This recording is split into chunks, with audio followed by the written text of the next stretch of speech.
Imagine a chocolate croissant, but the chocolate's been replaced with your personal traumas.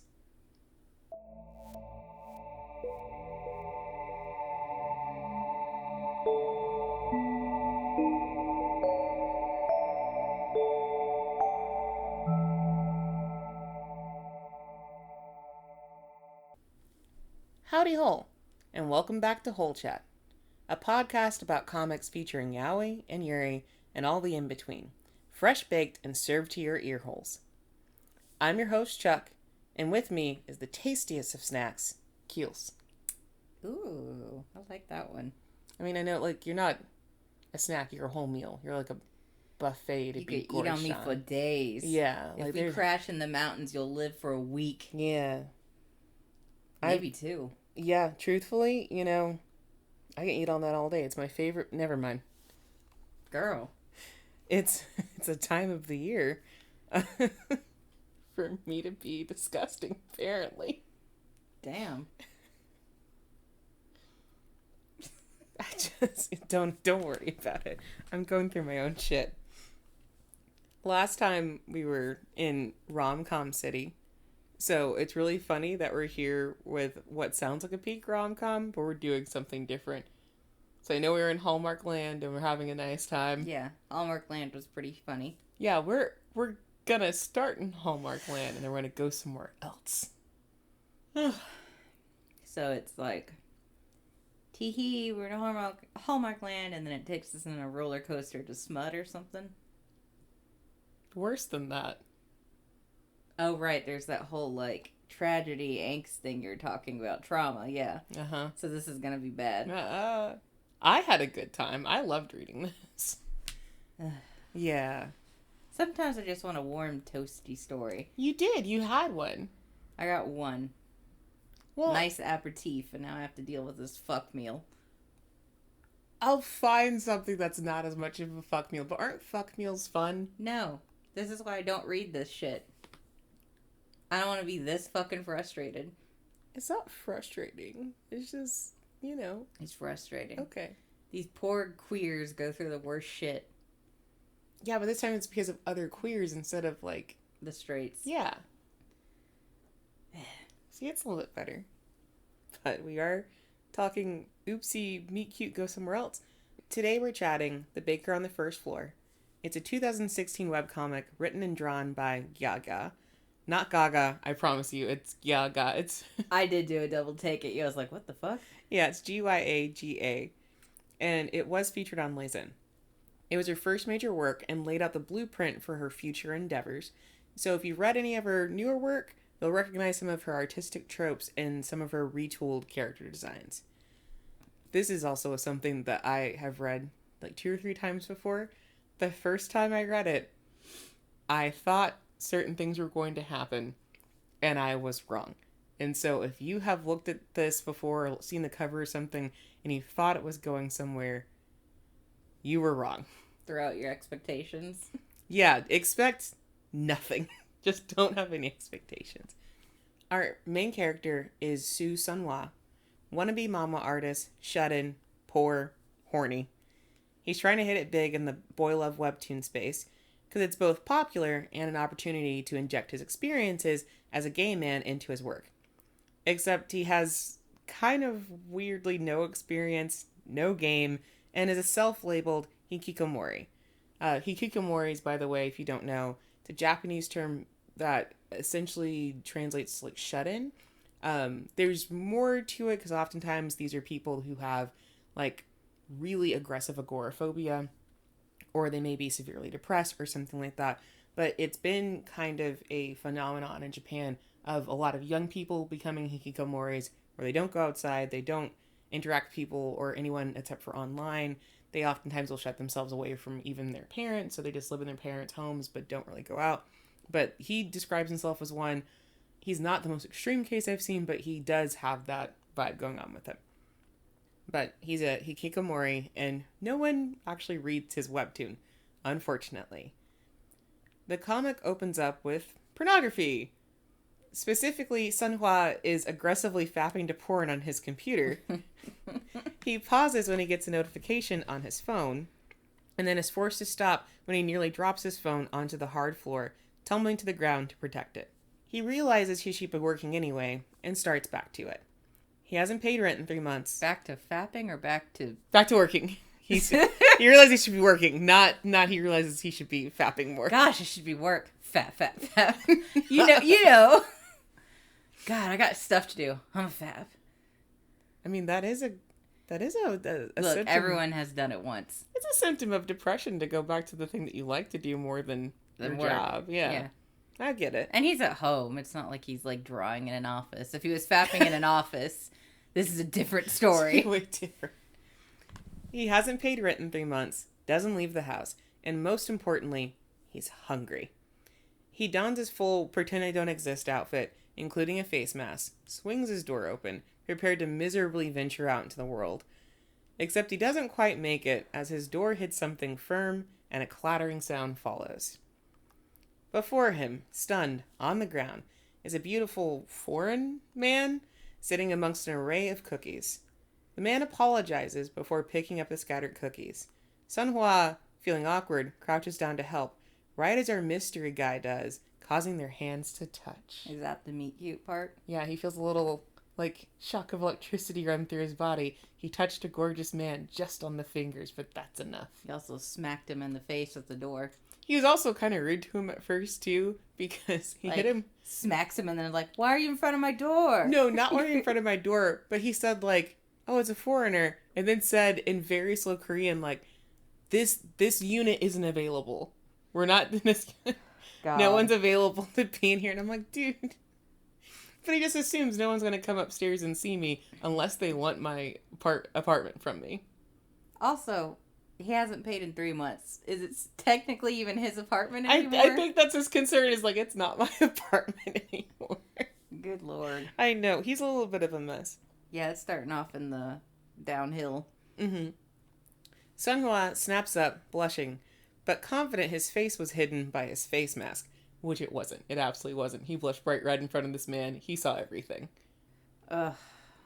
The beautiful stranger again apologizes, 'cause politeness, and explains that he's the baker on the first floor. In Korean. Yes, in fluent Korean. Yeah. Of course, he's not foreign. And he came up to greet Sunhwa with cookies instead of rice cakes, because rice cakes is traditional, but he's a baker. Makes sense to do cookies. Sunhwa finally apologizes back, right as a few drops of blood fall from the baker's nose. Oh, God. Sunhwa panics and rushes back into his room to grab some tissues. He can't use the ones on his desk because reasons. Oh, my God. So he makes for a box sitting on the shelf above his workspace. He's in a hurry and fumbles several times before he inevitably slips, the box falling from his hands and landing right in the center of his keyboard. His screen awakens, and his speakers awaken too, blasting gay foreign pornography. Ugh. And the baker is standing in the doorway, cookie tray in hand, witnessing all of this. Oh, I would want the earth to swallow me. Oh. Oh, good heavens. Oh, good heavens, what a start. What a meet cute. Can we touch fingers on the roof together? Oops, I'm into deep fucking, my bad. Hell. Mm-hmm. Hell. So the baker emphasizes that he doesn't need the tissues and that I'll be back with cookies another time, and then books it, leaving our poor main character to collapse to his knees in mortification. Yes. Move. You haven't paid in 3 months. Time to go. Pack your shit and go. Lord. Yeah. Meanwhile, Mr. Baker has reached the bottom of the stairs, and he smirks to himself as he remembers their hands touching in Sunhwa's little blush. Oh, now I'm creeped out. Back at it again, a few days later, Sunhwa is working on the sexy bits of his comic, drooling, but not because of the smut. He's goddamn hungry, and is completely out of food. I just gotta say, before we get into the hungry cornball, again, I am pre-game to expect the worst. Because he's smirking about touching that dude's hand, and I'm just expecting the worst. What cage does the baker have in the bakery? You've done this to me. He doesn't even have a basement, though. He's got a bakery. He can keep him Hansel and Gretel style. He doesn't need a It's not that type of Have you been inside an industrial bakery recently, or like a small bakery before? It's not like that. They don't have the room to keep him in there. It's gonna fuck with the bread. It's like a health code violation. Health department has to go in there and look around. Where's he gonna put him? I don't trust you. It's not even realistic to keep a body in a bakery. Whatever. It's fine. You spooked me again. I was all nice and comfy last episode, and now I'm spooked all over again. Tell me about this hungry hornball. So he's goddamn hungry and is completely out of food. Due to his embarrassment, he's been ordering in for days, which he can barely afford, in the hopes that he won't see the baker again. But goddamn it, he is hungry. So hungry. So, embarrassment be damned. He cautiously makes his way downstairs, praying the baker's either forgotten him or out for the day. Which, to be honest, I would never forget this. If I saw this happen where, like, oh, let me get you some tissues, oops, my porn came on, that's going to live rent-free in my mind for the rest of my life. And it's not your fault, and I will never bring it up again, but it will be in there forever. Because it's just too crazy. Yeah. Like, it's not your fault, but it's going to be in there. I'm not going to bring it up, I'm not going to hold it against you, but it's in there. Like, there's no way to, like, again, as I said, he should have moved. He'll never be forgotten. Never. Just go to another country. Yeah. Luckily, the bakery is closed, so he makes his way to the supermarket on the south side of the city with a clear conscience and a pep in his step. No embarrassing meeting, and on top of that, ramen's on sale. Everything's totally fine until he gets to the checkout counter. This clerk takes forever when she gets to talking, and she's currently enraptured talking to some foreign dude with a good Korean accent, and he speaks well, and he's got a hot countenance, and man, he just so happens to also run a bakery? Yeah, fool.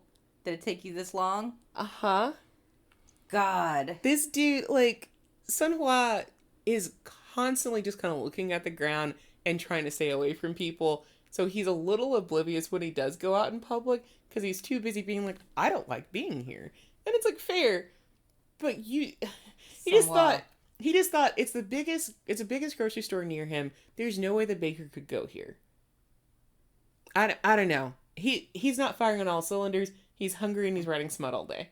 God. Yeah. Mr. Baker notices him and leans in, clearly excited to see him. No. And now Sunhwa is the center of attention, which is not his favorite place to be. To make things worse, his stomach growls loudly, increasing his anxiety and causing the clerk to fuss over him while she checks him out. But she's not being a jerk. She's just like a mom. She's like an auntie. She's an ajumma. Yeah. Yeah, so she's just very much concerned about him. It's like, you don't eat enough, and I see you every once in a while when you come in here, and you need to eat healthier, that sort of thing. Yeah, but it's just even that attention is making him like freak out. Like, I'm not different. When I go to the grocery store and someone knows me, I'm like, no, you don't. Mm-hmm. I've never been here. He's so nervous and preoccupied trying to make small talk that he drops his change on the ground when he gets ready to pay. He and the baker, again, crouch at the same time to pick up the change, hands brushing. Sunhwa blushes again, his body on fire, then tosses his change to the clerk and sprints out of the store with his groceries. I'm taking a whole off. I'm taking a whole rating off for this whole damn meet cute. I'm so embarrassed I would die. Twice. Luckily, it's not you. You don't understand. I feel other people's embarrassment. This would kill me. If people are embarrassed, fictional or not, I feel it too, and I just can't take it. I just can't help it. They're embarrassed and I'm embarrassed. It's all embarrassing. The baker, unfortunately, catches up to him and invites him to the bakery. Sunhwa soon finds himself sitting in the empty bakery. He's already been handed an iced coffee and is now just waiting, taking in the shop and the beautiful scenery. The baker specifically. He's so focused on how perfect this man is. Tall, hot, great voice, talented. Legitimately, the sort of man you'd like to climb like a tree. Yet Sunhwa can't figure out what's wrong with his body and why he feels so hot recently. He's trying to figure out, like, why am I so basically attracted to somebody and doesn't get it, and it's like... Well, I was going to see if he was also sick or something. No, just hot and horny. It's just been a while, and I don't think he's put together That's all this is. He takes a second to ponder if the baker's straight. Maybe? Probably not. I don't know. What the fuck is wrong with me is what he's thinking, because it's too much to put on a person he just met, he thinks. But it's also super normal to be attracted to somebody and then wonder if they're attracted to you back. It's not that deep, but he's making it deep. Yeah. So he's just stuck in the zone of thinking, how horny could he be to wonder if God incarnate is straight when he is nothing but a mere meager worm? So he's feeling guilty over being attracted. Yeah, and he feels like I'm not worthy enough to even think that he might. Well, considering how embarrassed he is, yeah. Yeah. I get where he's coming from the embarrassment position, but even if he wasn't, having this issue, he still thinks I'm not worth, he's got self-esteem issues. I can see it. Absolutely.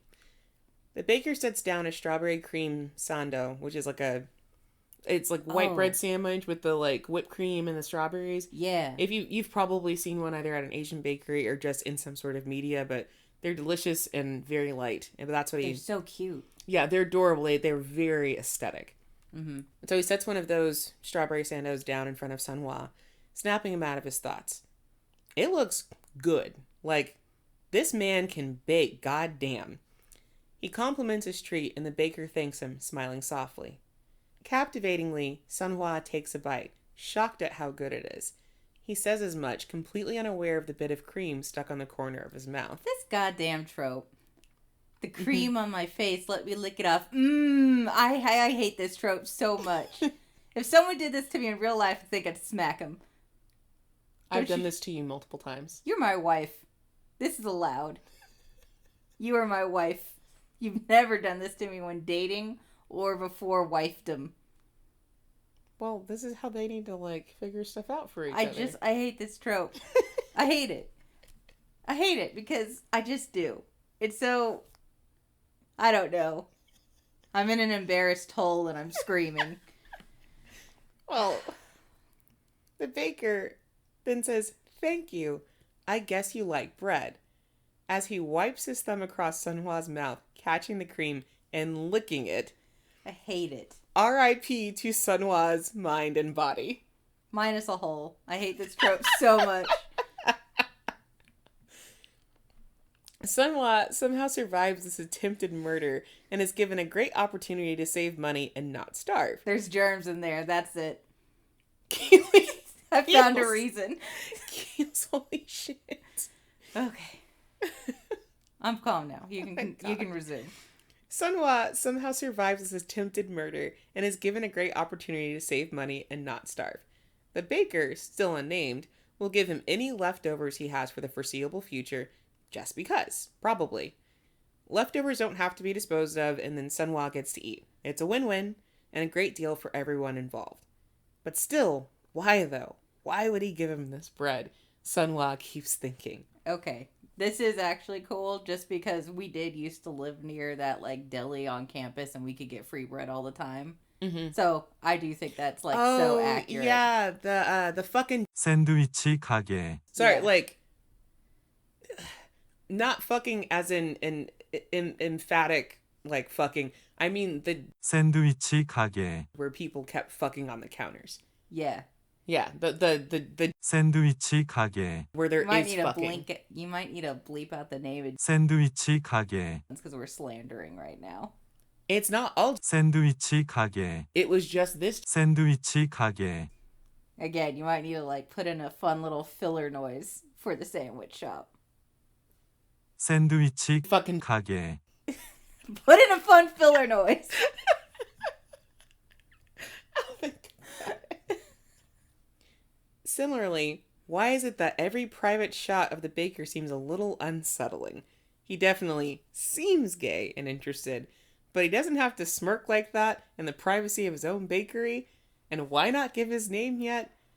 He's polite enough to greet his neighbor but not give his name? So as you're reading at this point, you are thinking, the baker seems off. Because he hasn't given the name. Yeah, either he seems off, or this is a really weird meet cute, but just something feels slightly not correct. And I've definitely watched rom-coms that did this, where you think the person that the main character is going to end up with seems kind of off and is doing things that are weird, And then you realize at the end, like, they're actually doing whatever. Honestly, a great example of this is Pride and Prejudice. Because you think Mr. Darcy's being this weird asshole and kind of mucking around and being rude to people and hiding stuff. And then you find out, I have been lusting after you for the entirety of this story. And actually, I've been helping your family. Wasn't he also socially awkward too? Like, yes. He's like, I don't know how to people. Yeah. So there are times when rom-coms do that, but you're just not sure in this, because especially the way that it's drawn, you just feel a little more unsettled because the artist is very good at staging things to look more concerning, even if they're not concerning. She's very talented at doing that.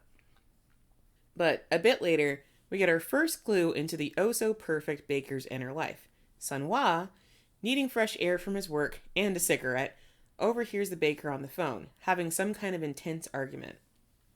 Said argument culminates with asserting that he will not go on a blind date. It's at this moment that the baker notices Sun-hwa, his gaze locking onto him as he asks if he's heard everything.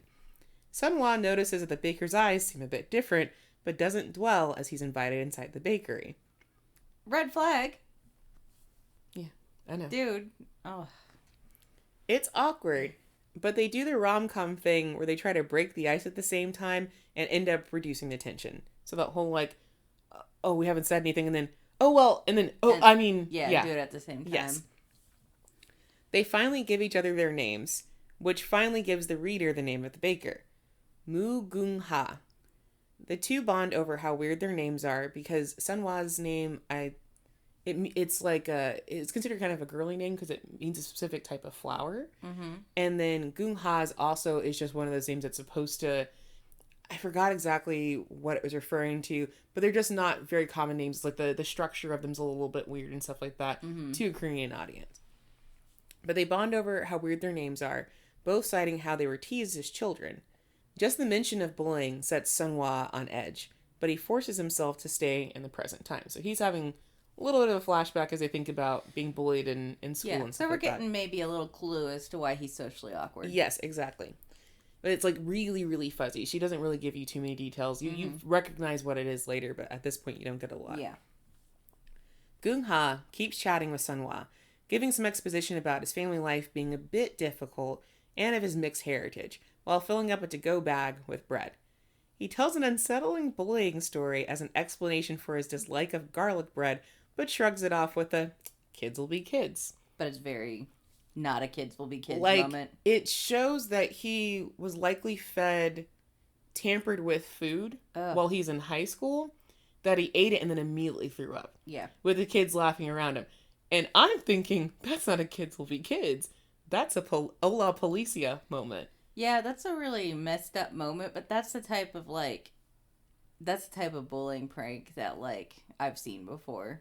Mm-hmm. Like, and even experienced before as a kid. Yeah, but it's, like, pretty extreme and it's pretty dangerous, honestly, too. It really is. Like, I thought of it as, like, oh, I was just bullied as a kid. But then when I thought about specifically, you know, being, like, fed trash or something, I was like, oh, I should have told, like, many adults until someone listened to me and said something. Yeah.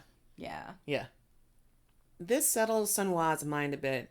Seeing someone else contextualize childhood bullying as a thing that stays in childhood kind of gave him some peace for a second. Gung-ha asks about Sun-hwa's favorite bread, which is croissants, which then segues into him gushing about just how lovely the moon is. Because, you know, croissants, the moon, they're similar crescent shape. Oh, okay. And who's gushing over the moon? Gung-ha. Gung-ha, okay. Yeah. His hands are clasped together and everything, so he looks very like a gushing shoujo protagonist in this moment. Full-grown man, gorgeous, but just like, the moon, it's beautiful. The moon is so pretty, and Sun-hwa is so lucky to live on the top floor where he can see the moon through his windows. And Gung-ha only rents the bakery, but he actually lives further in the city, so he can't behold the moon in all her glory from his depressing family home in the depressing middle of the city. You, as the reader, can kind of see he's leading up to something. You see where this is going. He wants to be invited up. Exactly. Like, obviously, my man's is trying to get some alone time with Sun-hwa, which Sun-hwa is not keyed into.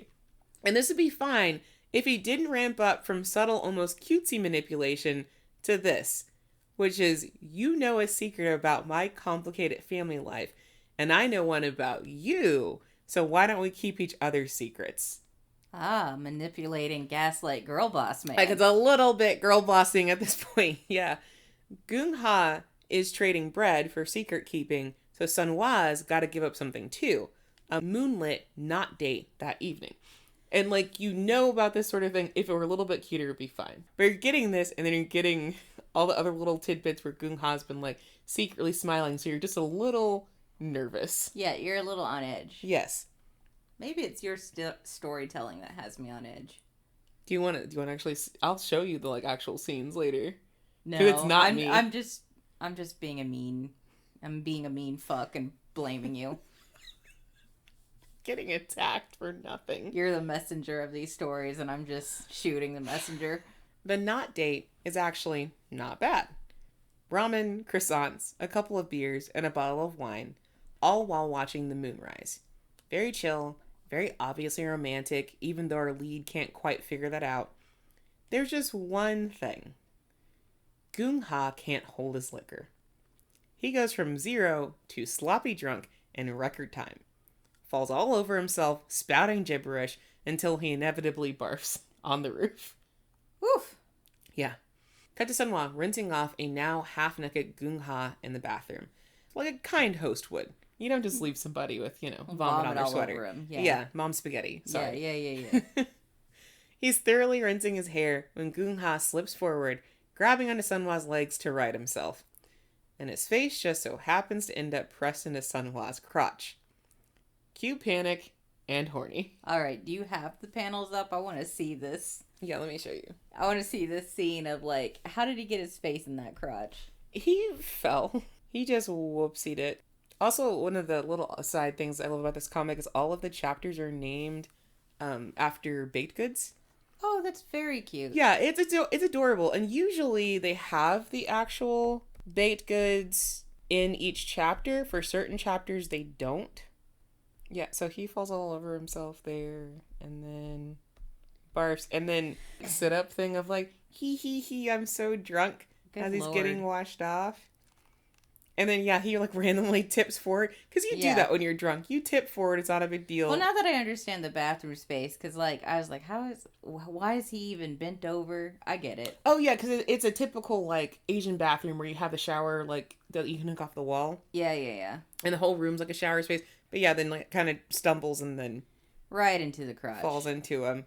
Yeah, and then has that, I'm half asleep.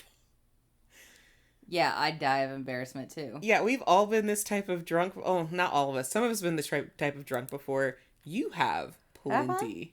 Yeah. Oh, yeah. The, like, clumsy fall over you. Wanted to snuggle in me, and then, I know I shoplift. I didn't know I was a snuggler. You don't get that drunk that often, but you have been. Mm-hmm. And then you're all over me. And then you're like, man, we should smash. And I'm like, you don't know where the fuck you are, dog. I'm like, no, absolutely not. Well, at least I'm just trying to smash my wife and not strangers. Yeah, you're good about that. Good. Panic and horny increases as a still, maybe drunk Gung-ha admits that he's known the whole time that Sun-hwa is gay because he peeked into his window and saw him fapping the day that they met. Which, in Gung-ha's defense, Sun-hwa had his windows wide fucking open, just assuming no one would come upstairs. How can he see into the windows? So they're windows and they have blinds on them, but he doesn't have the blinds closed. No, I don't get it. So is he in the building of the stairs and there are windows in the hallway? So what it is Sun-hwa's apartment is just a single unit upstairs. So there's 4 walls. It's just a single room, 4 walls. And so, on the top of a building, how you might have the, like, storehouse or something? Mm-hmm. That's essentially what Sun-hwa lives in. Oh, so So that... it's open to the outside. Yeah. Okay, I've seen buildings like those. They do have windows. Yeah, so that's what it is. So, like, so Gung-ha can literally look in. He just left his windows open as he's rubbing one out. Blackout curtains, my dude. Well, or just close the fucking blinds. You don't even assume that the landlady's gonna come up there and take a peek. Like, damn. So for everything that Gung-ha does, you're kind of like, Sun-hwa, you're a little bit of an idiot. A little bit. Yeah. Like, what's his name? Moon? Gung-ha. Gung-ha. God, Where did I get moon from? Oh, it's because he likes the moon. Well, and then his name is like Mu Gung-ha. Yeah. But yeah, Gung-ha is also creepy, but this other dude is also a fool, so like... A little bit, yeah. Damn. So he admits to seeing all of this and that he knew Sunhwa was gay. All of this while trying to free Sunhwa from his pants and hoover his dick. While drunk? Yeah. Oh, God. They absolutely fucked that night. Because to be honest, Oh, God. Sunhwa hasn't been touched by someone, even non-sexually, in a long time. And goddamn is Gung-ha hot with his persuasive hands and mouth. Yeah, this is a mistake, though, but you go for it, hon. They go for it all night. The next morning finds Sunhwa up and back at his workstation, trying his damnedest to draw a sex scene without conflating it with the events of last night. Doesn't help that Gung-ha is wide awake and watching from his bed. So he's just back there as Sunhwa tries to work. Sunhwa works from home. He's got to stay out. He's got to like keep his schedule so he can get his job done. And Gung-ha's like, I'm hungover. I'm just going to watch you work. Can I just hang out? And he's like, you're so talented with your art and stuff. That's so neat. And he remembers that they had sex. Oh yeah, absolutely. Okay. They were both buck ass naked when they woke up. Oh, God. So Gung-ha suggests that they go out for soup to cure his hangover, to which Sunhwa agrees. Once they descend to the ground floor, Sunhwa notices there's a strange car parked in front of the bakery. Gung-ha is frozen, a frown marring his beautiful features. A woman exits the vehicle and launches immediately into reprimanding Gung-ha, going so far as to slap him. Oh, Jesus Christ. Sunhwa has no idea what to do about the situation and tries to separate them, but his interference doesn't settle the situation. If anything, it escalates it. They eventually end up inside of the bakery, where the woman explains that she's Gung-ha's older sister.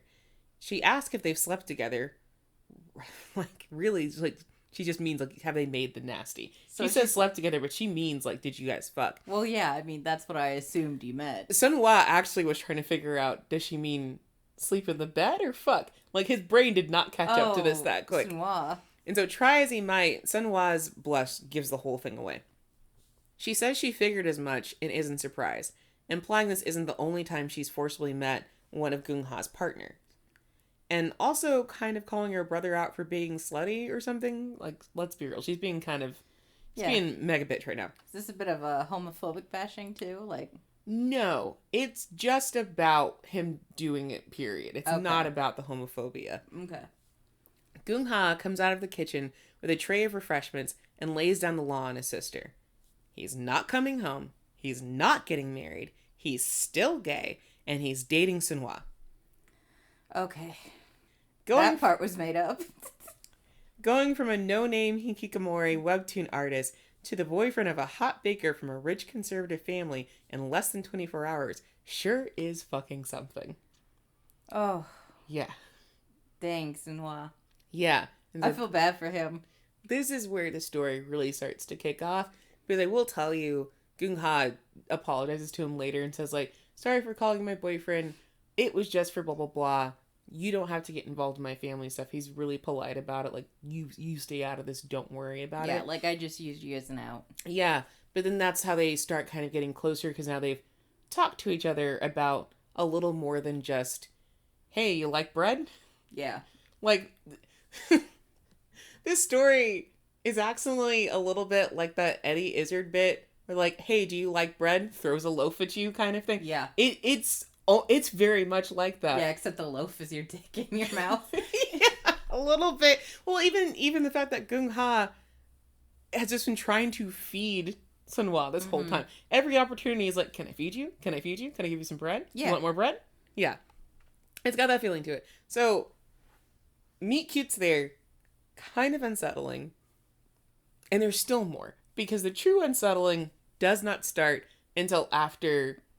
they have this whole, like, oh, we're dating pretend thing kind of happen. But so this is leading you into the unsettling. Yeah, because then when it hits.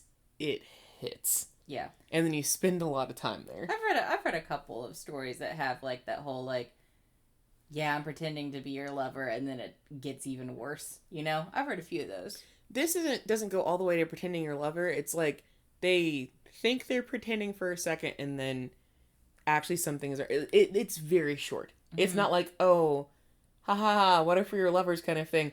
It's a, sorry I called you my lover, unless. It's more of that kind of thing. This also feels like queer dating a little bit, because it can be, I don't know about nowadays, because I'm not trying to date in the modern time. But before, when everyone was still in the closet, it was a little hard, because you're like just kind of hoping, hey, you may be gay with me, you know? Yeah. And so, like, you put out weird feelers. To me, queer dating is like trying to figure out what type of anime fan someone is. Like, they're wearing a DBZ t-shirt. Are they safe? Or are they a problem? And so you just kind of put out feelers like, oh, that's a cool shirt. But you don't say that you know where it's from, because you got to figure out first, are they going to cause me problems? Or is this going to be totally chill and we just have something in common? Yeah. That's like queer dating too, is like, you see someone's like rainbow shoelaces and they're like, oh, I like those shoelaces. well, and then even then, you're not sure about the rainbow shoelaces, because are they gay or are they from Tumblr? Right? Or like It's just, a whole other thing. Or just like rainbow. Yeah. Yeah. That does feel like queer dating. You're absolutely right. But this is the point where I remember reading this and I thought, oh, okay, we're going somewhere pretty okay. This meet cute's actually fine. I'm being weird and I'm reading too much into like things being kind of weird. And then you get just backhanded across the face. It's like, no, bitch. It is weird. You're having a good time? Go fuck yourself. How about that? But let's get into the characters and we'll give a little more details there, because I'm not going to give away all the things that happen. They're very important to the story and it's a lot. Are you going to talk about the twists? I'm going to talk around it. I'm not going to go that it. detailed into it, because it really carries a lot of the story. And truthfully, this story is not that long either. It's only like 45 chapters. Oh. So it's a pretty quick read. The story is 45 chapters. The side stories that come after, there's like 20 of those. So this is not a long read. The chapters are also pretty short too. Mm-hmm. I don't want to go too far into it. This will be a quick read. And honestly, once you get on it, then you'll be like, well, wait, what happens next? Well, wait, what about this? Well, wait, how does this pan out? Wait a fucking minute. Why are we doing this? Mm-hmm. So, of course, there's our main character, Su Sunhwa. He's 29, is made of half horny and half extreme anxiety. If he's not thinking about fucking, he's thinking about how miserable it'd be to go outside or meet a person.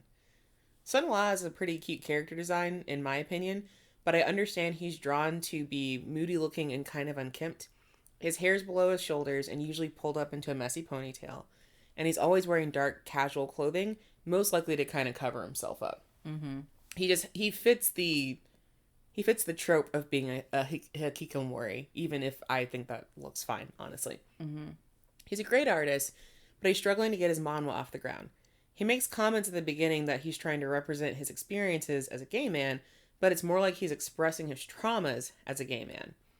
His social anxiety is pretty extreme and bordering on agoraphobia, but he, so far, hasn't let it get in the way of his goals. So he's, yeah. Have you mentioned agoraphobia Yeah. before? Mm-hmm. That's like you're afraid of people, right? Yes. Right, okay. Yes. Sorry, my brain. No, it's fine. It's a condensed way of saying it, yeah. He's considered pretty unflappable and level-headed, and while that's true in general, it's bordering on dissociation when we're introduced to him. So he does have this big fear of people for the most part, but he doesn't let that stop him from trying to get his webtoon out there or trying to, obviously go to the grocery store. Like, he puts it off, but he doesn't not go. And there are some people who are so agoraphobic, they're like, I can't go, I won't go. They do home delivery kind of stuff. Yeah, and this is set in the mid 2010s, and so there wasn't as much home delivery at the time, and what there was at the time was more expensive. Yeah. If this were post 2020, it wouldn't even be as big of a deal. He'd probably never leave unless he has to. But he doesn't let it like get in the way of him actually achieving what he wants, which is cool. But also, it's like you're really just harming yourself a little bit. He's been hit with the trauma stick, and his shit is really just waiting to boil over. Mu Gung Ha is 25, and he's a mixed chaebol. Which a chaebol is like a rich kid. Rich kid plus. Like, you're rich and you come from like a modern dynasty kind of family where like your Yeah. grandparents started a company and they were rich, and then your parents are rich, and then you're rich. Yeah. It's a specific way to say it when you're talking about Korean rich kids. Yeah. So he's a mixed chaebol with a complicated family life. He also appears to be a manipulative little shit. He moved to Korea immediately after his mother died, and he displayed antisocial tendencies that his grandmother specifically played off as boys will be boys, or at most, mild ADHD. His mom was a controlling and abusive person to the point that she didn't want her son to ever leave her, but also resented his existence. Ah. Yes, and so we also learned that he lived in a different country with his mom by herself instead of living with his dad. Mm-hmm. And then he abruptly gets brought to Korea afterwards. There's a scene that should really set the tone for what he was dealing with as a kid. Is he an affair baby too? Yeah, he's an affair Yeah. because he and his sister are very close in age, and his mom at one has his dad's number, can contact him and stuff like that. And at one point, she is calling him to be like, "I fucking hate this and I hate you" and all this other stuff, and she's like, "The money's not enough" and whatever. And then she beats Gung Ha while she's on the phone with him and says, "Listen as I harm your child." God. And then his dad's like, "Cool, keep doing it." Yeah. God. So keep that in mind when you're like, he seems a little weird, or he seems a little manipulating, and then like, oh, he seems like he has these kind of antisocial tendencies. This is common to kids who face abuse. Mm. And then his grandma does nothing. Didn't do anything to fix Grandma's like, oh, he's fine. He's just a boy. Oh, boy. Yeah, so Gung Ha has a really rough start. Add to this all of his grandma's permissiveness, and it's no wonder he's weird and fucky-ducky, especially in his teenhood. He catches a bad rap for portions of this comic, but things aren't really what they seem. Perspective is a hell of a drug, and that's maybe what's at play more than what he's actually doing. Moo Hee, she's 27, and she's Gung Ha's older half-sister. She also has a dead mom. Mm-hmm. But her mom died a little bit before his mom died, but there was definitely overlap because they're only 2 years apart in age, so there's no way daddy wasn't fucking around with at Is least she also an several affair months. baby? No, she was the actual official baby, Official baby. but she's a girl. So she's not an heir. Mm-hmm. That sounds about right. She has been forced to be responsible for her brother, or more importantly, forcibly permissive of him since she was young. So she brought up multiple times, hey, maybe we should get him help. She was the main arbiter of actually wanting to get him help and get him checked out. And Grandma's like, girl, come on. What do you know? You're a child and you have a pussy. Oh, boy. Let's not get into this. He's fine. Oh, yeah, he ripped apart a teddy bear and it was yours. And he doesn't seem to know that that's a bad thing, even though he's definitely like 8 years old. It's fine. Not a big deal. So she sees all the red flags, but they don't listen to her at all. Mm-hmm. She's been screwed over since she was born and holds a grudge about it. And she really should. She seems like a villain, but it's really not that simple. Because obviously she isn't really in control fully of how villainous she is at points in time. She plays a good daughter expertly, but that really doesn't matter either. Yeah, she's the product of her parents failing her, essentially. All the adults failed her. Yeah, like, she's always considered to be powerless. She tries to make a grab for power, whether it's good or bad, and it never seems to kind of work out for her. So she's complicated, and she and her brother would probably benefit from talking to each other like adults outside of their grandmother's sphere of influence. But it, if it happens, who knows? Grandma can go choke, though. Fuck her. Absolutely. Yeah, so Grandma kind of ruined it. Is Grandma a character, or is she dead at this point? She is kind of a character running the background. She never gets named, but you just see her show up, and every time she shows up, she's fucking something up for somebody. Oh. And to be fair, the one glimmering thing about her is she seems to hate her son, and I'm like, girl, me too. We have one thing in common. If we're coming together to hate your son, I'll do that. And then once he's gone, I hate you again. Yeah. Yeah. Also, Moo Hee is hot for no fucking reason. The sister? Yeah, she's just hot. Well, I would assume so if her brother's hot. Yeah, but like, I'm just like, when she shows up the first time, they do the like kind of like pan up and down to be like, oh, a challenger's appeared, but I'm like, where'd you get that dress from, though? Yeah, it's more like, ooh, girl, Yeah, a little bit. So another character that we haven't met yet, his name is Baek Jin-kyo. He's 27 at this point. He is a walking trigger warning. Oh, that's not a good way to describe someone. It's the only way I can describe him. Oh no, he's a bad man. We don't meet him immediately, but we know that something happened to Sunhwa as to why he is in this teeny tiny room drawing a manhwa. He's made some allusions to like being a college dropout. Mm-hmm. This man is why. This man has something to do with it. So like partially Baek Jin-kyo looks like a creep because of his design, because he's got yellow eyes and they're kind of droopy, but like the way that he's drawn just kind of emanates I'm a creep. Yeah. And that puts you off. Because droopy eyes are generally considered like cute and sleepy. Yes, cute and kind and like, oh, you couldn't be a bad person, but he's got droopy eyes and I'm immediately like, we gotta go. There's just something about him. Yeah, and it doesn't help that everyone in universe is also wary of him.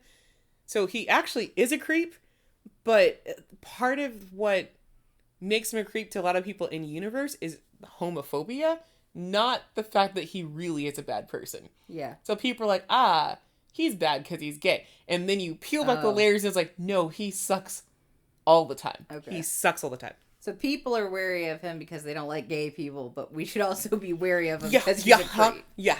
No, he's bad all the way down. That's unfortunate. I always hate to hear about a creepy gay person, but they do exist. They got there's evil gays and good gays. And to be fair, he is not gay. He's not straight either. I don't think he actually is attracted to anybody. He might just be off on the whole power thing, so it doesn't matter. Yeah, because you find out that he's dated men and women. Yeah. So he's just an awful bisexual. Not How even, dare he? Not even bisexual. I just think he's an awful individual. Yeah, no, it's just a power. It's just like, there's some term for this, I think, if I'm recalling my murder facts, where it's just like you just get off on power, so the gender doesn't really matter. Mm-hmm. But, yeah, he's just an awful person. Yeah. During college, he openly dated another student, and then that student quit school, which is ominous as shit. Was that another gay student? It was another male student, and then that student quit school. He subtly manipulates Sunhwa into getting closer to him. Even the way he's framed is just super ominous. The author lets you know with how she frames him, color palette, playing with shadows, etc. He's also the reason for about half the trigger warnings in this story. No joke, he really is. Oh, shit. So he's a great fucking guy. Yikes. And how he's important to even talk about now, because how he interacts with Sunhwa seems similar to how Sunhwa and Gung-ha interact, but there are some major differences, with the main one being that Sunhwa's got this clarity on how he initially feels about each of them. So before with Jin-kyo, it was a little bit murkier, but he has very clear feelings about the baker, right? Mm-hmm. And then Sunhwa's experience meter is also fuller by the time he meets Gung-ha, so that kind of changes how their dynamic is going, but you do still see that there's some overlaps in it and whatever. And I will say this is another manhwa that features that, like, giving someone intimate information or pushing for intimacy as a way to manipulate someone. That happens in here because of Jin-kyo. Because I had mentioned, I think, all the way back in Killing Stalking, where you do that whole thing where you give somebody more information to make them feel closer to you. Or it might have been, it was actually a different one, but like you kind of get somebody in by saying, hey, don't you feel bad for me because I did this, blah, blah, blah. Yeah. We're doing that. So we've had a couple comics do this, but this one makes a really big point of like, let's jump over several hurdles so that you can be closer to me kind of thing. Another character that's really important in past and present, so in, back in college and then current times, is Seo Yi-jun. He's Sunhwa's college friend. He tries to look out for him, but realized in the middle of doing so that he relied on the wrong angle to help him. So back in college, he tried to be like, Jin-kyo is a creep. But he played the homophobia card, not knowing that Sunhwa was gay at the time. Oh, so he's like, I can imagine. So he was like gay bashing and is like, dude, I'm gay. Right, yeah, and Sunhwa's just sitting there like, it's whatever. Yeah, I don't want to talk about that kind of thing. And he should have just push the creep factor of like, yeah, he was with somebody and then they dropped out, but he didn't play that card. Yeah. Like once he picks up that Sunwa's gay, he stays supportive of him, but he's still wary of like the creep. You should be, because the creep's a creep. But yeah, creep's a creep. They reconnect at the creep's wedding, and it's kind of awkward. They go to the creep's wedding? It's all, dude, okay. What I have learned about Asian weddings, it seems like, is that you will invite people that you went to school with that you didn't even like. And but then also the wedding is cheaper than it is here, because when you pay for people here, it's like you have to pay for each individual basically out of pocket. But in parts of Asia, they'll just have a wedding hall with like a buffet style thing, and so you just pay one flat rate, so it'll be like $2,000 or something like that to pay for everybody to come in and eat. And so it's less of a big deal if you invite every fucking rando, because these wedding halls are huge and it's cheap. And so I get doing that, but me and my Western brain, I'm like, I would never invite somebody random that I knew from school. I'm gonna invite like 10 people. Yeah. And I'm just gonna be chill with that. Yeah. Or I might invite like some of my coworkers or something, but I wouldn't invite, every dickhead from like the WhatsApp chat from when I was 22 kind of thing, right? But it's like common to do this, and it drives me fucking bonkers. I hate it so much. Okay, but so the creep gets married. Is that part of the comic? In present time he gets married. Okay, so to a girl? Uh-huh. And is that part of the plot? Okay. Yeah, that's important to the plot, too, is that he gets married to a girl. Because it gets crazy after that. This is what I'm saying. Is like, there's so many things going on. Oh. And they all dovetail into each other. But yeah, when Yi Jun reconnects with Sunhwa at the wedding, like, he's still kind of awkward. Because he was definitely concerned for Sunhwa. Because when Sunhwa just had his whole incident, they, like, lost touch and stuff like that. And so he's very much concerned with him. He's trying to take care of him and be, like, courteous of him and stuff like that. He seems like a good egg, but that he's just under-equipped to deal with what Sunhwa's gone through. But he also doesn't really have his shit together for this. So I do think he's under-equipped, but I also think he's a little bit of a dumbass. He's kind of just a dumb straight person. Yeah. So some of the choices he makes, it's like, you really should have thought that through better. So I don't hate you, but really, dude. I mean, I feel like a lot of people meet someone in their life who is like a straight person trying to be cool with them, but they kind of keep flubbing up. He's a little bit that, but he also makes a really big mistake at one point that kicks some other things into motion that it's like, this wouldn't have been that bad, but you helped participate in something because you didn't think it was a big deal. It's like you're not using your brain enough, and you really need to. So he doesn't get as much resolution as other characters, but he kind of doesn't deserve it. He still has some growing to do. I think everyone else kind of has made the leaps forward to grow, and then he kind of still stuck like being 22 and in college kind of thing. Yeah. I'm going to mention one character only because he pisses me off to the end of days. His name is King Sejun, and I want to kill him with my bare hands. Because, yeah, there are other bigger villains in this, but this dude was a giant plagiarizer at art college. He's homophobic, he's full of himself, and he's a plagiarizer. And he makes things like worse for Sunhwa for no fucking reason. And then he has the nerve to be pissed about it like years later, even though it's his own damn fault. So he causes problems in the comic. And then he's like, how dare I be treated this way? And it's like, I will find you and just rip your organs out of your body. You plagiarized art, my dude. And does it constantly. And then is mad when he gets caught. In art college. Has the skill to obviously paint. But it's like, I'll just copy everybody. And nobody will know. Like, I don't know. I honestly don't know how it would work in, like, Korean schools. But in American schools, if you plagiarize, you're kicked out of school. And you can't go to other schools. That's my thing. Is like, what a dangerous, stupid fucking game to play. Yeah.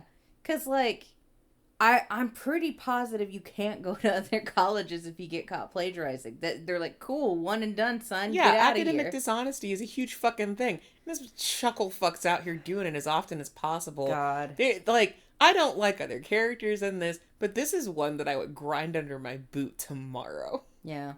As artists, we hate plagiarism. We hate generative AI. You know how it is. Yeah, like, God. Yeah. The last character I'll introduce for you is Yojin, who we don't find out a lot about until pretty late. But Yojin is the first love of Gung-ha. He is another abuse victim, so we're already up to like... There's a bunch of abused 2 or kids in this 3. comic. Truthfully, yeah. He's an abuse victim via his dad. Has a pretty good attitude about it, considering he's can't go home most of the time, and he's sugar babying his way to pay for his life and get lodging as a teenager. He's just got kind of a silly Billy attitude, and it's really nice and refreshing, but then you're also deeply concerned for him because of what he's dealing with. He's the first person that Gung-ha seems to fixate on and want to spend time with, and he acts the most normal with him until they are inevitably separated. And that's another big plot point. Another big plot point explaining what's going on with Gung-ha and all this other stuff, and it explains some other conflicts that come up between Gung-ha and Sun-hwa. So he's very important, just weirdly later in the story. So this is where we are. There are some other side characters that pop up that don't really like matter as much or whatever, but this is what we need to know. And already I'm already lost. Like, it's rough city. There's so much going on because apparently there's a creep, apparently there's a wedding, apparently there's like a straight guy who hasn't figured his shit out and he's trying, but it's not working. Yeah, it's a lot. It's a lot, and you can't tell me anything. It's dense. There's multiple relationships that end up imprinting on the current relationship between Sun-hwa and Gung-ha. And some of that's manipulated by certain people to make things different in their relationship, like worse in their relationship. And then other parts of it are just them kind of getting in their own way and stuff like that. It's just, these parts are so deep, I can't go into a lot of detail on it. But all of these parts are important to get there. We do a lot of flashbacks in this. So we're in the present, and then we go flashbacking into, 10 years ago in some cases to try and figure out how did we actually get here. Yeah, so like the big meat of the story is in the past, and we're trying to wrap it up in the present, right? Yes. Okay. Yeah. Yeah, I do like stories like those. Those are very interesting. It's good. It's good, and I like how it goes, but it's a lot. So at this point we're like 3 abuse victims in. And probably more. Like, I mean, technically you could probably count the sister as an abuse victim too, since she was parenticized or whatever it's called. She's parentified. And neglected because she like didn't have toys after a certain point. Like after Brother Reason, she didn't have toys anymore. So then she's an abuse victim too. There's a lot going on here. Yeah, no person in there is really treated well. The only person who doesn't have an excuse is Jinkyo, because he just is an asshole. Like a little Mr. Walking trigger warning. There's no reason for him to have been this way. He's just a jerk. No.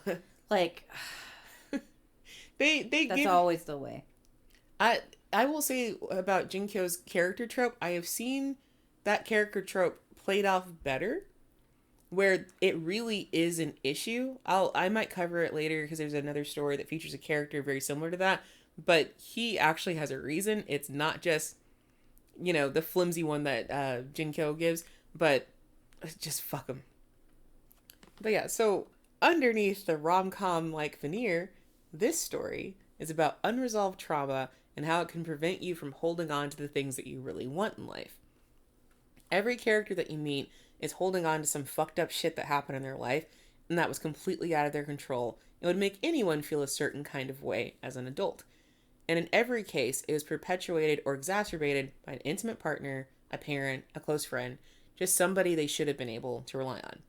Even the villains in this story have something going on that doesn't necessarily give the past, that doesn't necessarily give a pass for their shitty actions, but helps give you clarity on how they got here. Except Jinko.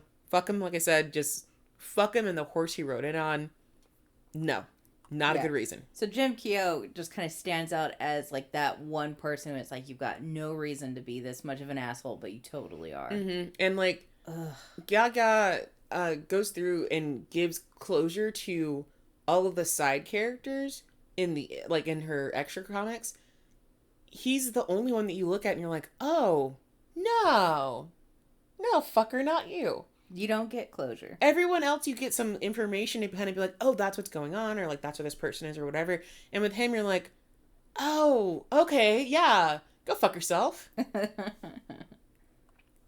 So Sunhwa is both a victim of the trauma he experienced and his own psyche. He's committing this trauma to the page or on screen or whatever, however you want to, make it out to be because of webtoon. And he doesn't fully grasp how this can be both therapeutic and traumatic.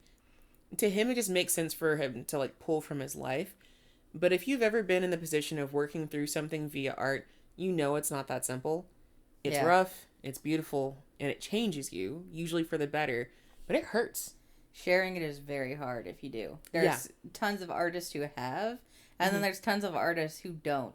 And either option is good, I think. Share it or don't. But working through it via art, it's an experience. Yeah, and his especially, he's sharing it in a medium where it's narrative, and so people don't take it as seriously. Like, there are people who do, but there are plenty of... If I'm reading a comic where somebody's getting, doing kidnap murderings and, shooting babies or whatever, I'm just like, oh, that sucks. They shouldn't do that. Good thing they're fictional. And he's putting us in a medium that most people consider fictional. Like, nobody does that. And it's like, maybe this isn't the time or way for you to get this out of your system. And truthfully, like, the artist makes a good show of how this is going, because she'll start off chapters where showing Sunhwa's like comic work, and then how it bleeds into real life for a second, and then how it bleeds into his past all at the same time. And so really early on, maybe you shouldn't be drawing this comic, or maybe you should take a break because there's too many things going on. Yeah, but he gets too much emotion. Yeah, he gets roped into continuing to do it because he actually gets a contract deal for his comic, which I'm like, great, but then I'm also like, ooh, girl. Yeah, that's rough. Yeah. So when things go sideways for Sunhwa, it's not that it's his fault. It's that it was kind of inevitable. He'd kind of set himself up for failure because he just wasn't ready to process all this. Even from the early chapters, he's having flashbacks, and the nature of those flashbacks is what really gets in the way of him finding happiness for a time. I will say for a time.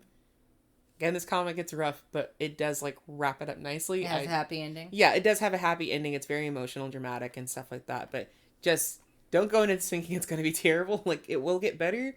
And then, yeah. That's nice. Yeah.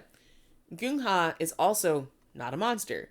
Rather, he could have ended up becoming one had he not had someone in his corner at some point.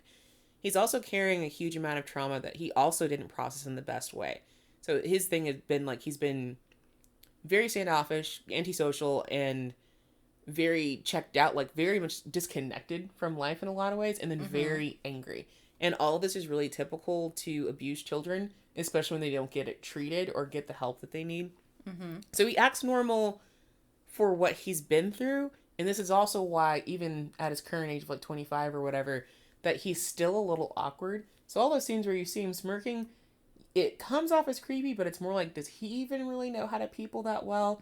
Or is he kind of doing whatever? Is he mirroring a little bit? Yeah, because Sunhwa even makes a comment a couple times that Gung-ha seems to come off like an old lady. Like, he kind of talks like an older woman instead of like a young man.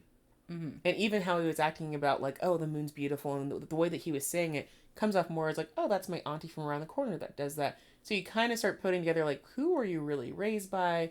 Who are your influences that this is how you feel like you should act polite and stuff like that, right?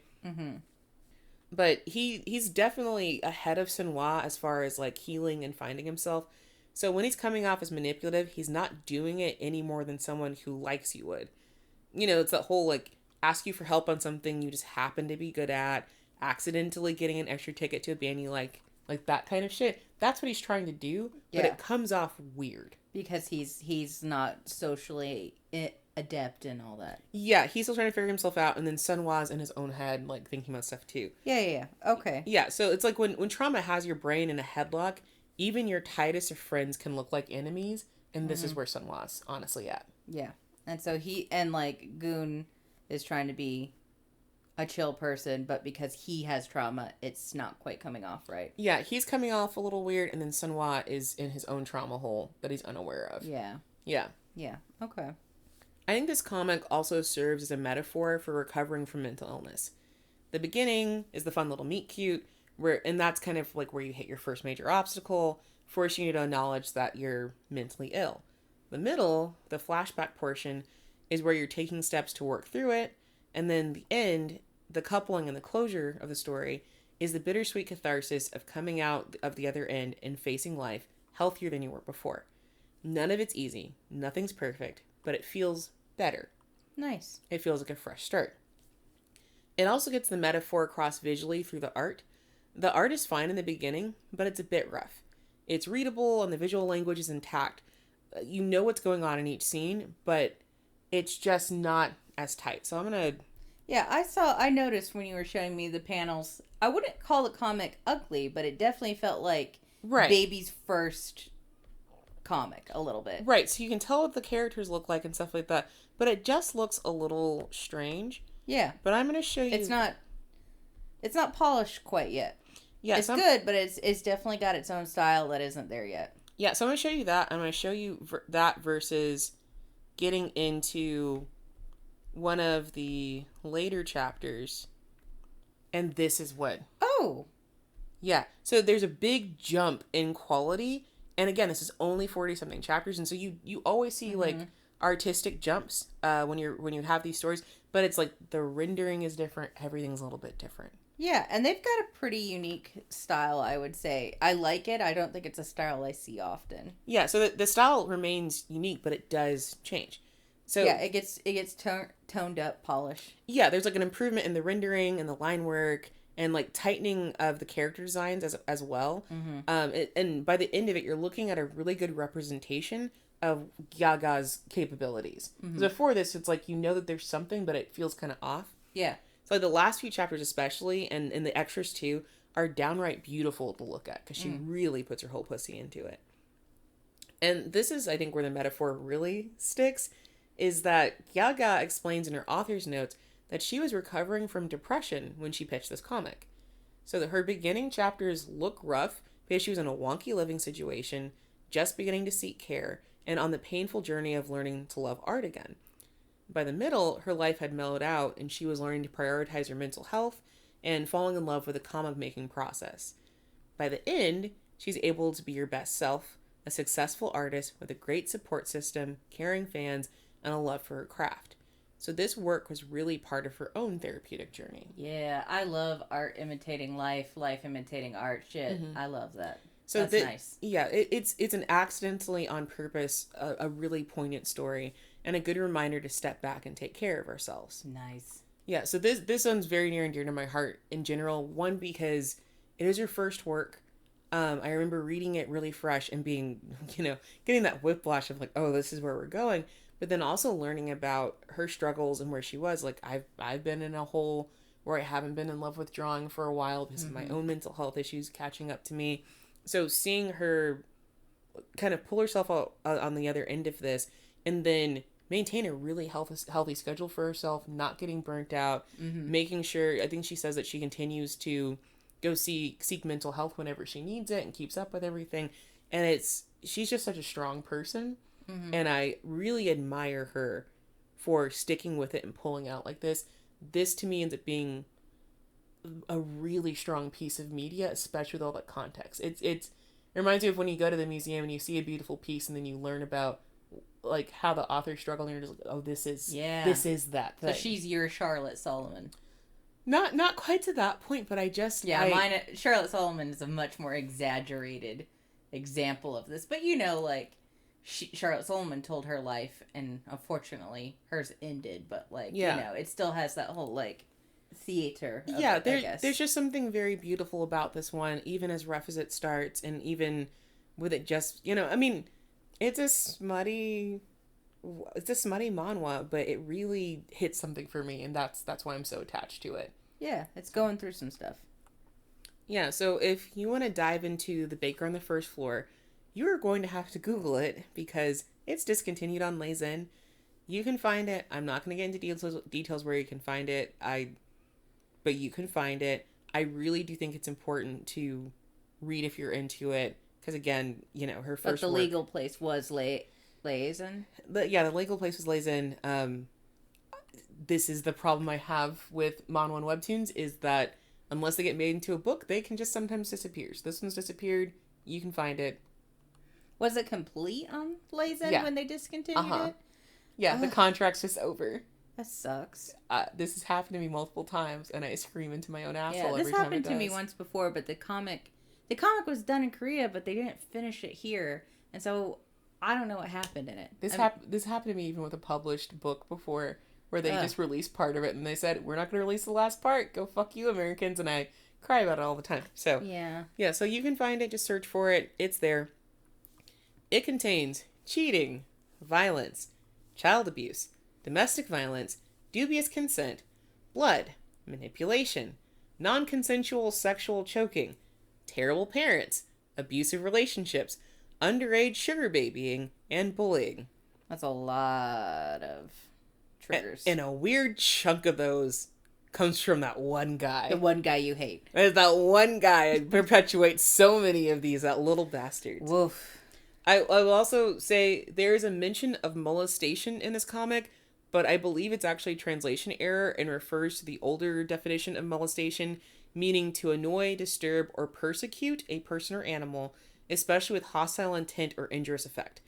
This is one of the first English translations on Leizen, so I think they were still working out the kinks with localization, so that is not what happened, but somebody mentions that, and it's actually about, like, hurting someone, not sexual. Yeah, so they disturbed and harmed someone, not molested someone. Yes, it's just that it was they did like a literal one-to-one translation, and that is, I think, what came up, but that's not what they meant in this case, so there is no child sexual abuse. Old English. Yes, that's what it is. They use Old English. I also think reading the side stories is mandatory on this one, so do not skip out. They're a great salve. It gives some other characters some closure, and there's a new character with big tits. Great. There's a new dude. He's got the biggest, most luscious titties. Okay. If you want to reach Gyaga, you can't. She has no social media, and good for her, honestly. Fuck being on Twitter. Yeah. However, she has 2 other comics on Leizen that you can take a look at. One is called Cover Up, which is on my list. I need to read it. The other one is called I'm Yours, Blood and Soul, which I will eventually cover because it's one of my faves. And you kind of see some of her, you kind of see some of the character designs that she shoehorned in the Baker story kind of pop back up in her other comics as well. Mm-hmm. And she really leans into her art style, and it gets even better every time. And she gets to have a fun, nasty time in that one too. So please read those. If you cannot find Baker on the First Floor for some reason, jump into those, are really good too. Mm-hmm. So we're here now. How many holes are you gonna give it? Honestly, like, I thought we were on a sinking ship. I was like, I'm so embarrassed. This is cringy and, like, just, it wasn't my vibe. Mm-hmm. But the intrigue of it has me, and then, like, the emotional connection of art to the artist. I love that stuff. Mm. I'm still gonna give it -2 whole, but I'm gonna give it 7 out of 10 whole. Okay. I'm very interested. I'm probably gonna ask you questions once again when this absolutely session is over. But yeah, like 7 out of 10 whole feels good. Okay. I'll accept that. Yeah. I got you with the art v artist thing, didn't I? Yes, you did. If you want to get me, tell me how the art relates to the artist. I got you, sucker. You got me. Well, for more yapping about holes, follow us on YouTube and Spotify, please and thank you. If you have questions, comments, suggestions, or slutty art, hit us up on Tumblr or Bluesky at hole-chat, or email us at hole.chat.69@gmail.com. That's all for us today. We'll catch you next week, and tighten up. Tighten up.